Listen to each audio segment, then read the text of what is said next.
Welcome to the Runetech Archives. Book 1, Bronze and Blood. Chapter 9, Steel and Debt. JR took a step forward and began closing the door behind him. Before it shut completely, he gave me a wave with his hand still behind the door, a silent command. I knew what it meant. Head out the back into the alley. "Sorry, fellas," he said, voice steady as iron. "You just missed him." He left the door open a crack. The shadows kept me hidden. "We're not in the mood for games, old man. We just want to have a chat with him." The voice was familiar. Too familiar. "You get one warning, McCalder." The second voice sealed it. "Edric and Vane, my old roommates from Holding." "Where is he?" Vane asked, voice like frostbite. JR didn't flinch. Now, gentlemen," he murmured, slow and even, while his hand slid into his belt. He drew the blade from behind his back. Rune-etched, cold-forged steel, wide as a cleaver and twice as long. To call it a knife was an insult. The runes along its surface pulsed with a soft green-white glow, simple Celtic lines that thrummed like a tuning fork struck in bone. Each rune leaked thin wisps of ether smoke as it came alive. I could feel it from across the room. The air shifted, thickening with ozone and intent. "No reason this has to get messy." All at once, chairs scraped and stools hit the floor. The sound of clamoring feet rose like thunder as every patron decided that the night would be better spent elsewhere. The man leaning against the doorframe, the one I had not met before, shifted aside, opening just enough of a gap for the exodus. Edric and Vane stood as statues, silent sentinels. Every soul that passed them did so with their shoulders hunched, eyes down, the way you move past a grave you don't want to wake. Sinclair lingered near the door, letting the last few slip past him. He turned, that same amused curl on his lips. "I'd stay and help," he said lightly, "but this really isn't my kind of fun." He gave a little wave, half mockery, half courtesy, and stepped out after the crowd. The third mobster moved back into place, settling against the doorframe like he'd never left. The room fell silent again, all breath and sound drawn out of it. Just them and JR. Every part of me wanted to stay. I owed JR more than I could ever square in this lifetime, or the next. But staying wouldn't help him. It just put a target on both of us. If I stood my ground here, all I'd do was drag him down with me. I'd hate myself for leaving, but hating myself later meant surviving now. I drew a slow breath, let the guilt settle like grit in my lungs, then turned toward the alley. One step, then another. I eased the door open, its hinges whining like they knew what I was doing, and slipped out into the dark. As it closed behind me, steel whistled through the air, then a hiss that didn't belong to any human throat. The air trembled, the shockwave of JR's runes sucking in ether. Then came the crash, wood splintering, glass shattering, and through it all JR's voice, calm as a storm breaking. "Guess we're doing this the hard way." Light burst from the cracks around the door, the runes on his blade flaring white-blue like lightning trapped in glass. I didn't want to see what came next. The alley beyond was slick and still, the street lamps casting their pale emerald glow over the puddles that looked like open eyes. Every sound echoed too loud in the silence after the violence. My boots slapped the wet concrete, each step louder than it should have been. Somewhere far off a siren wailed, or maybe it was something else. I didn't look back. Couldn't. I hit the pavement running, lungs burning.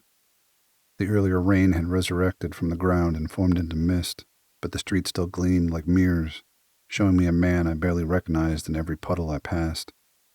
The pang of leaving JR behind sat smoldering in my gut, a coal that wouldn't go out no matter how far I ran. "He can handle himself," I gasped between breaths. "He'll be fine." The words felt hollow, even to my own ears. The crisp late autumn air cut my lungs raw, every inhale like swallowing glass and rust. I didn't know where I was headed, just away. My feet did the thinking, threading through alleys that smelled like brine and worse. darting across streets drowned in flickering neon.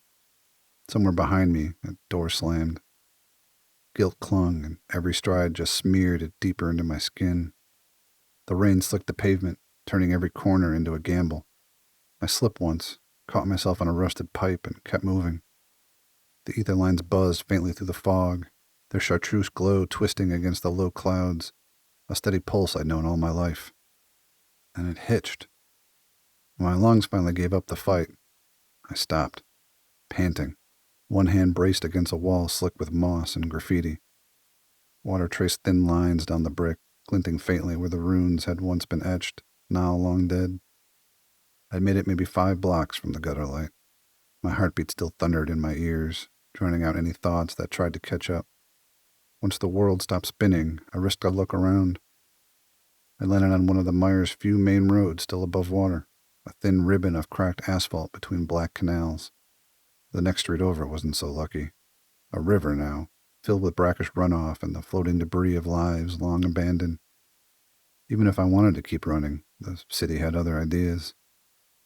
To my right, Salvation. 20 feet away, standing crooked but defiant, one of the district's last working telephone booths glowed faintly in the fog, a glass confessional thrumming with weak ether current. I started toward it, but a cracked shop window caught my reflection mid-stride. The man looking back at me was on his last legs. Hair plastered to my skull, eyes hollow, coat torn at the shoulder. The city had a way of grinding you down until even your shadow looked like a stranger. I looked like someone who'd been chased by gods and hadn't slipped since. I tore my gaze away and kept walking. The booth was patched together with rough telephone wire that connected to the lines strung from the rooftops. The folding door creaked as I pulled it shut behind me, sealing myself in a grime-streaked glass coffin. I let my head fall back against the cold steel. "The hell have you gotten yourself into?" I muttered. Yeah, I know. Good talk. I needed to take stock. Lungs burning, legs shaking, syndicate on the hunt, still wanted for accessory to murder. Not exactly a winning hand. I wanted to dig a hole and pull the dirt in after me. I wanted to sleep for a week. I wanted to not be tied to a murder. Time to stop playing catch-up. Time to start moving the pieces myself. JR's insight gave me more than I had this morning, but I was still starving for answers. The addendum kept replaying in my head. The transference, the ritual, the heartbeat. That had to be it, or close enough. A piece of it stuck out, and it gave me an idea. I'd need help. I grabbed the rotary phone and waited for the static to settle. One by one, the numbers clicked under my finger. The rhythmic shk of each dial filled the booth. When I finished, I prayed to all the gods. Well, almost all of them. That they'd still be there. "Portland PD, how may I direct your call?" Came a voice, crisp but tired. "Officer Callan Dureth, please," I said, trying not to sound desperate. "One moment." The line went quiet. I crossed my fingers. Hell, I crossed my toes. "Officer Dureth here. How may I be of assistance?" I nearly shouted in relief. Might have even pumped my fist in the air. "Callan, thank the gods you're in. I need a favor. Can you meet me at my shop in an hour?" "Define favor." "I'll tell you more when we meet up.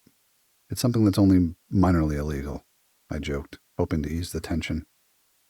Silence. I could almost hear him weighing duty against friendship. Duty didn't win.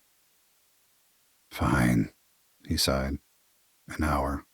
This better be worth my badge." "Oh, it will be," I said quickly, already hanging up before he could change his mind. The clang echoed in the booth like a heartbeat. Now I just had to figure out where the hell I was, and pray home was less than an hour away. Took an hour and 5. Naturally. Callan was out front, arms crossed, leaning against his patrol car. He wasn't in uniform, which was a rare sight. Must have caught him at the end of his shift. His shirt sleeves were rolled up and his tie hung loose. His badge and gun were missing, no doubt tucked away in his car. "You're late," he grumbled without looking. "I've been here 20 minutes already." Of course he was here early, as if any other scenario was possible. I jogged up, lungs burning again. I'd caught a water taxi to the nearest dock and ran the rest. My lungs felt like they'd been traded for wet rope. I really needed to get in better shape.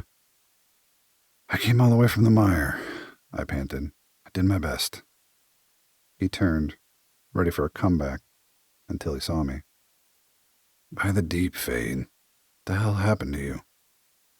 I glanced at my reflection in his car window. If I'd looked rough before, now I'd look like roadkill that got lost. The circle under my eyes were as dark as the canals, and probably just as deep. My hat was gone somewhere between here and hell. My usual slick-back hair was tangled and dripping, my beard wild from rain and wind. Coat torn at the shoulder, pants caked in mud to the knees. Even one boot was untied. It's a long story, and we're kind of pressed for time. I took a breath, forcing a faint smile. I appreciate you coming out, man. That helped. The edge in his shoulders eased a little. It's fine, Kellen said. So what exactly is this favor of yours? I rubbed at the back of my neck, bracing for how insane this was going to sound. I sort of need to get into the county morgue. You what? He barked. Fade, you know I can't just walk a civilian into the morgue for fun.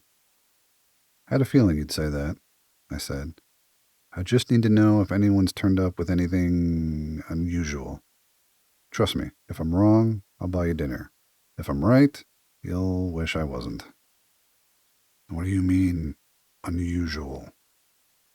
I'm not 100% sure, I winced before adding, but I'll know it when I see it. Callan rubbed at his eyes, the small webbing between his fingers flexing as he did. I could practically see the wheels grinding in his head. If, he said slowly, if I pull this off, and that's a big if, it'll help you prove your innocence? Possibly. At the very least, it'll point me in the right direction. He scrubbed a hand across his face, harder this time, then fixed me with that deep-sea stare of his, the one that could drag truth out of people whether they wanted to drown or not. I didn't need a seer to know the math running through his head.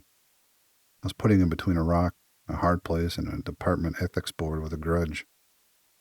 He let out a slow, bone-deep breath. All right. If it'll help dig you out of whatever pit you've fallen into, I'll do it. But so help me, Fade. If this comes back to bite me in the ass, I'll take it out of yours. Relief hit me hard enough to hurt.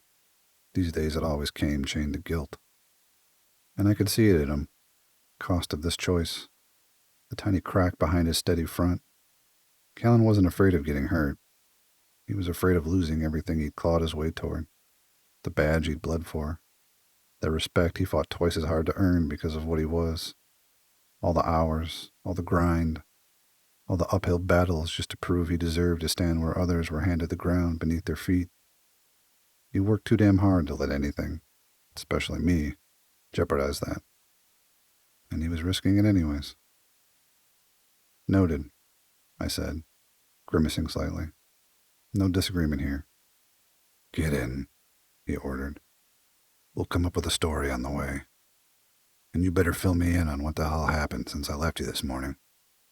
I could have kissed him, but I figured he'd probably shoot me for it. I ran around to the passenger side and slid in. The inside smelled of old leather, gun oil, and the faint tang of sea salt that seemed to cling to deep-born skin somehow. The seats were cracked but clean, stitched with the care where the original seams had given up decades ago. The dashboard was a patchwork of analog dials and rune-etched brass plates, retrofitted with just enough Runetech to keep it breathing. A glowing sigil pulsed faintly near the ignition. A stabilizer rune, probably, keeping the engine from choking on the ambient energy that saturated the city. The radio was busted, replaced with a shortwave receiver wired into a copper coil that hummed with static and whispers. A shotgun rack sat between the seats, empty for now, but the impression of its usual occupant was worn into the leather. A half-drunk cup of coffee rested in the holder. Black, no sugar, the way Callan liked it. The floor mats were rubber, stamped with the Portland PD crest, faded and scuffed, but still proud. A small charm hung from the rearview mirror beside the dice. a silver fishhook wrapped in red thread, deep-born tradition they co-opted from sailors past, protection against drowning or maybe against guilt. The whole car felt like Callan himself, worn, reliable, and built to survive things that should have killed it. He coaxed the old beast to life. The engine coughed, then caught. He threw it into drive, and we pulled away from the shop. "So, start talking," Callan said. "Where do you want me to start?" "How about why you look like you went through hell and back? When I left at your shop this morning, I figured you'd crash in your apartment upstairs." "Man, would I have loved that," I said with a sigh. JR called. After I caught him up, he told me to swing by, and he'd help me piece things together. I didn't mention the part about the transference ritual. Not yet. I needed more proof before throwing out the idea that the syndicate was dabbling in forbidden arcane rituals. "Did JR have anything useful?" "Actually, yeah. It sounds like Kid Blackthorn was looking to take dear old Dad out of the picture." "No shit," Callan said, disbelief slipping through. Still not sure how I'm involved, past being the scapegoat. One answer only ever makes more questions. Story of my life. "Then what?" he asked. "Doubted chat turned you into roadkill." "No kidding. Before we can get any further, my old pals from Holding showed up at the gutter light." "The Nospherics that tried to give you a welcome party?" "One and the same." That got a look out of him. He rubbed at his chin. "You know," he said, voice low, "I'm starting to think they got help inside the precinct." My brows climbed. "Oh?" "Those two were brought in just before you last night, and released almost immediately after you got out. Doesn't add up unless someone pulled strings." "Fantastic." "How'd you get out?" JR told them I wasn't home. He grunted, jaw tight. "And JR?" I stared out of the window. Still entertaining them when I left. Told me to sneak out the back. Silence. The kind that fills the air and stays there. Rain started again, tapping the windshield in uneven rhythm.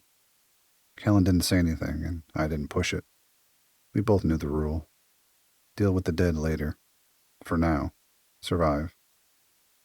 The engine's hum settled into something like a heartbeat. Maybe, just maybe, I'd crawl out of this mess in one piece. I'd hate myself for it by the end, but I'd still be breathing. Thanks for listening to the Runetech Archives. Bronze and Blood, the first book in the series, is available now. This podcast offers a narrated preview of the first half of the story. You can find Bronze and Blood as an ebook on Amazon and Kobo, and in paperback on Amazon as well.